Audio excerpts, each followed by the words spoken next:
Hey everyone, welcome back. If you saw my last video, you know I've been using the Inair Pod as my main on-the-go productivity setup. But to really get work done with spatial computing, you need a solid keyboard.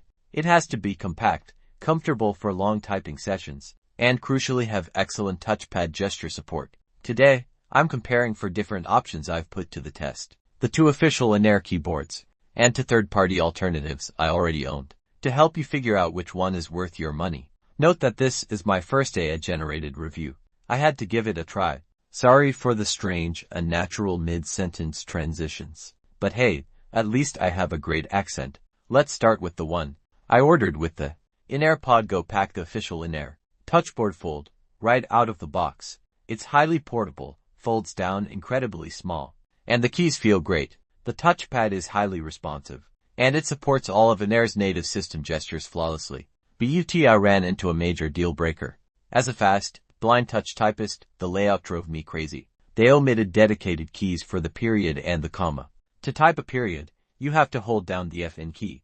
Every single sentence, my typing flow ground to a halt. On top of that, the large gap near the left hinge meant I constantly had to stop and reorient my hands. For heavy typing, it just didn't work for me. So, I dug into my drawer and pulled out an older, budget-friendly foldable keyboard from AliExpress, branded as Jelly Comb. Right off the bat, the typing experience was so much better. It has a full, standard layout with dedicated period and comma keys, and the gap between the hinges is minimal, making touch typing feel totally natural. The downside, the touchpad, it's nowhere near as good as Inair's. Zoom gestures barely work, and crucial Inair-specific shortcuts, like the 3-finger vertical swipe to zoom your entire workspace in and out are completely missing. Page scrolling with 2 fingers was hit or miss, too.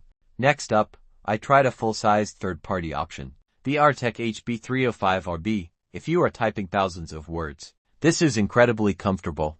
Plus, it has a massive advantage if you like to work from the couch. Foldable keyboards tend to buckle and fold over when they're on your lap. The solid frame of the Arteck makes lap typing seamless. However, it suffers from the exact same issue as the Jelly Comb.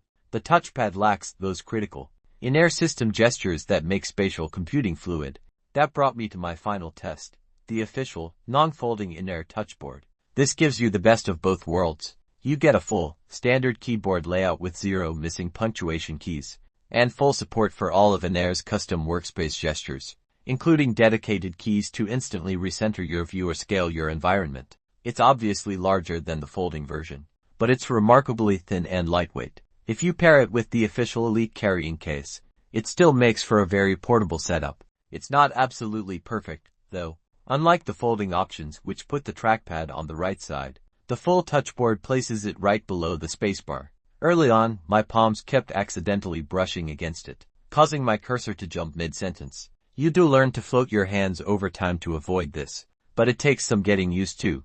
So, what's the verdict? If you want the ultimate compact setup and don't mind the FN key workaround for punctuation, stick to the touchboard fold. But if you're a fast typist who wants full gesture control without breaking your flow, the full-size Inair Touchboard is absolutely the way to go. I've linked my full review of the Inair Pod and XR glasses down in the description below. Let me know in the comments which style of keyboard you prefer for mobile productivity. Don't forget to like and subscribe, and I'll see you in the next one.